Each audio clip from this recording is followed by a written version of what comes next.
مرد از وجود مار خبر نداره. زن نمیدونه که یه سنگ داره کمر مرد رو له میکنه. زن با خودش میگه من دارم میافتم و نمیتونم برم بالا، چون اگه برم مار نیشم میزنه. چرا مرد یکم بیشتر زور نمیزنه و منو نمیکشه بالا؟ مرد با خودش میگه من دارم از شدت درد میمیرم، ولی بازم تا جایی که میتونم دارم دختر رو میکشم بالا.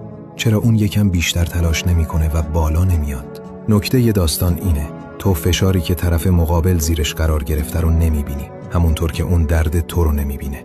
این یعنی زندگی، چه سر کار باشه، چه با خانواده، چه با آشناها، باید سعی کنیم همدیگر رو درک کنیم، یاد بگیریم شفافتر فکر کنیم و بهتر با هم ارتباط داشته باشیم.